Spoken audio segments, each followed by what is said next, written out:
그 용도 지역이 계속 변경될 때 땅값이 엄청 폭등을 하는데 이거를 저는 부동산 투자를 하다 보니까 도시계획을 잘 봐야 되겠구나. 그래야 미래의 도시를 알 수가 있으니까 도시계획 보는 거를 굉장히 습관화해가지고 도시계획을 정말 많이 봤거든요. 그리고 강의 때도 너무 좋아요. 이 도시계획 자료가 강의하기도 좋고 또 좀 전문가처럼 보이잖아요. 더. 이게 세상이 얼마나 좋냐면 이 도시계획을 이렇게 딱 보면 이렇게 나오는데 되게 뭐랄까 그 조사가 잘 돼 있단 말이죠. 그래서 이제 도시계획을 볼 건데 도시계획을 제가 정말 많은 도시계획을 봤는데 이 중에서 이때 나온 이 도시계획이 용도지역 변경 사례에 대해서 제일 구체적으로 나와 있었습니다. 네. 그래서 이거를 여기서 이미 변경됐지만 원리를 배우자라는 거예요. 그래서 보면 도시계획 변경이 용도지역 변경이 자 도시 각 시청, 구청 홈페이지, 시군, 구청 홈페이지 들어가면, 구청은 없겠다. 시청, 군청 홈페이지 들어가면 이런 도시계획을 볼 수가 있는데 잘 나와 있는 데도 있고 안 나와 있는 데도 있거든요. 그리고 나는 못 찾겠다 싶으면 저는 이제 구글은 이거 .pdf 하면 이런 파일까지 좀 찾아주는 검색 능력이 좀 좋아요.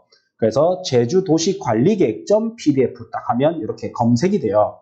그럼 기본계획도 있고 여기 보면 기본계획, 관리계획이 있는데 기본계획이 밑그림 그리는 거, 관리계획은 구체적으로 이제 색칠 칠하는 거 이렇게 보면 돼요. 그래서 관리계획을 기본계획, 관리계획 두 개가 다 뜨는데 딱 다운로드 받아서 이렇게 보니까 이제 이런 개요, 특성 뭐 이런 거 나오는데 제일 돈 되는 거는 이 네 개죠. 이 네 개가 이제 가장 돈이 되는 사례단 말이죠. 그리고 도시지역 편입은 제가 뺐어요. 이거는 나중에 또 이야기 드리기로 하고. 자, 그래서, 녹지지역에서 일종 주거지역으로 바뀌면 이제 가치가 올라가는 거예요. 자연 녹지지역은 건폐율이 20%인데, 주거지역은 60% 지을 수가 있잖아요. 그러면 내가 공장을 짓더라도, 창고를 짓고 공장을 짓더라도 3배를 더 지을 수가 있거든요. 그러면 내 땅은 그대로인데 용도지역이 바뀌면서 활용가치가 올라간 거니까 얼마나 좋은 거예요. 최소 2배 이상의 가치는 오르지 않을까 싶고, 저는 이거 딱 다운받고, 그때는 제주도가 분위기가 나쁘지는 않았거든요. 이거 하면 떼돈 벌겠다 싶었는데, 사람들이 생각보다 관심이 없더라고. 근데 이게 중요한 겁니다. 자, 봅시다. 녹지지역에서 주거지역으로 바뀌었는데, 항상 이제 문제점이 있어야 돼요. 명분이 있어야 돼요. 우리 그런 거 있죠. 어디서 펜션에서 불 났다 하면 전국의 펜션의 규제가 강화되는 거 아니죠. 네. 그래서 어디서 사업에서 뭐 터졌다 하면 전국의 규제가 강화된단 말이에요. 그래서 항상 명분이 있어야 되는데 도시계획에서는 이 문제점이 있어야 돼요. 현황 및 문제점 해가지고 제주도가 일단 급속한 인구의 증가가 있었다. 그래서 제가 여러 지역을 보니까 용도지역이 바뀌려면 인구 증가가 있거나 인구 증가가 예상돼야 되더라고요. 그래야 용도지역을 바꿔주더라고요. 근데 어떻게 보면 당연한 거죠. 땅은 양을 늘릴 수가 없으니까 같은 땅에 4층까지 지을 수 있는 걸 10층까지 지을 수 있도록 해야 인구가 많이 몰릴 수가 있잖아요. 그리고 효율적으로 땅을 이용할 수가 있고. 그래서 첫 번째 이제 키워드는 인구 증가 및 혹은 인구 증가가 예상된다. 이럴 때가 이제 용도지역이 좀 바뀝니다. 그리고 보면 여기 시가화 예정 용지, 밀집 취락 등에 대하여 주거지역으로 현실화하겠다. 이래 있는데 이제 시가화 용지가 지난 시간에 배웠던 대로 잘 모르겠으면 이런 거라 보면 돼요. 이제 그 주거지 사이에 끼어 있는 자연 녹지. 우리 지난 시간에 봤을 때 이런 거. 주거지 사이에 끼어 있는 자연 녹지. 이런 거 있죠. 요런 게 여기 보면 아파트 용지도 있고 단독주택 용지도 있단 말이죠. 장안신도시 이런 데 보면. 그 다음에 상업 용지 이런 게 있어요. 그러면 여기 교차로를 통해서 여기를 남겨놓다가 주거지역으로 바뀔 수도 있고 상업지역으로 바꿀 수도 있고 이종주거로 바꿀 수도 있고 일종주거로 바꿀 수가 있어요. 그러니까 도시가 한 방에 딱 우리가 목표한 대로 잘 안 되잖아요. 내가 서울대가 목표였는데 생각보다 성적이 안 나면 고려대로 바꿔야 될 거 아니야. 그것처럼 계획대로 안 될 수도 있기 때문에 예정용지로 남겨놓거든요. 그래서 여기에 시가와 예정용지라고 이렇게 나왔습니다. 그래서 이걸 보면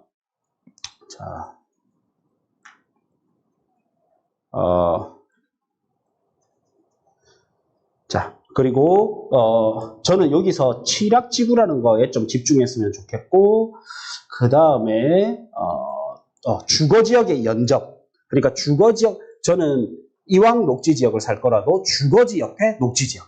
이왕 주거지역을 살 거라도 상업지 옆에 주거지역. 이게 되게 유리하다고 보거든요. 연접 이런 게 좀 많이 나오더라고요.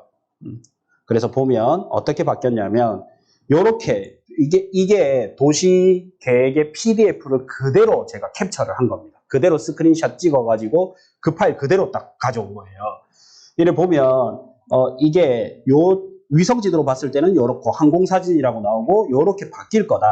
이게 그래서 보면 지적 편집도로 봤을 때 지금은 이제 노란색으로 바뀌었습니다. 근데 지적 편집도로 봤을 때 요렇게 녹색이었어요. 그러니까 주거지역이었단 말이죠. 그리고 요걸 보니까 여기 탐나중학교 이거 글자가 작은데 여기 탐나중학교입니다. 이런 것들을 약간 스물스물 지우더라고요.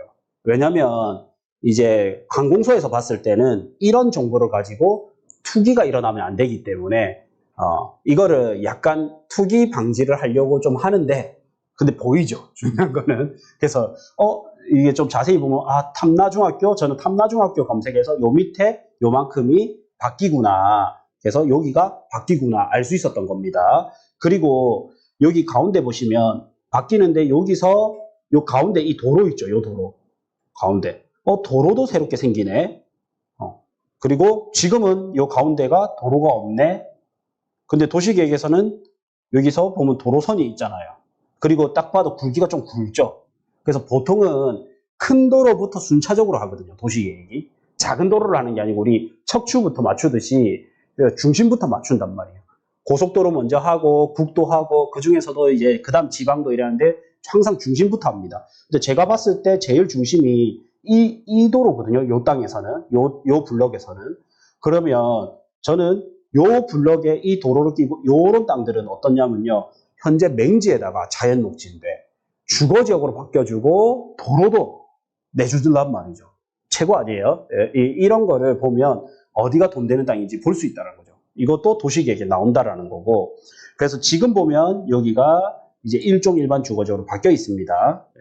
그래서 지금은 바뀌었다. 여기 끝자락 있죠. 끝자락 지번을 가지고 검색을 해보니까 이제 바뀌었다. 그래서 여기 보면 요 가운데 도로가 있는데 또 보면 가운데 도로가 있는데 실제로 토지 용객 확인서 보면 여기 이제 도로 계획도로가 이렇게 나 있습니다. 그래서 토지 가치가 2배가 오르는데 맹지는 또 반값인데 도로가 낮다 또 2배가 오르겠죠. 그러면 4배가 땅값 4배가 오를 수 있는 정보를 알려주는 거예요.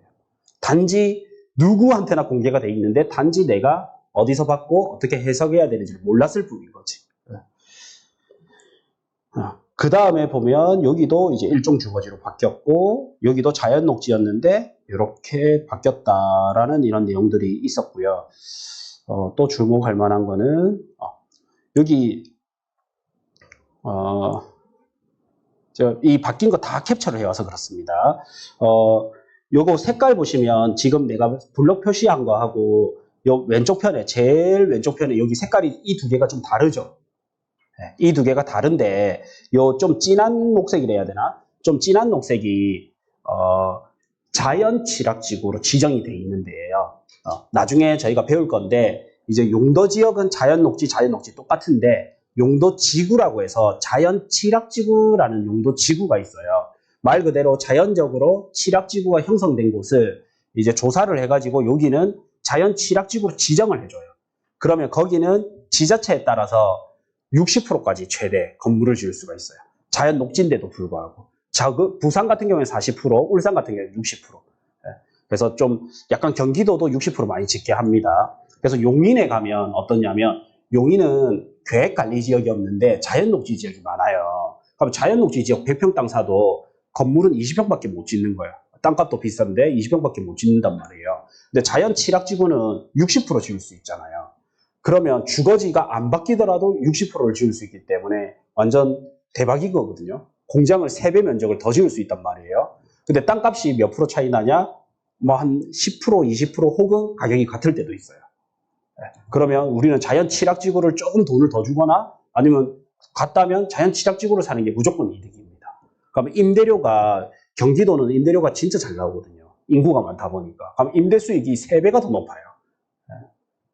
그래서 어쨌든 칠학지구가 좋은 거고, 이 자연 칠학지구를 또 보니까 여기 보면 주거지 옆에 있는 자연 칠학지구를 주거지역으로 바꿔줬단 말이죠.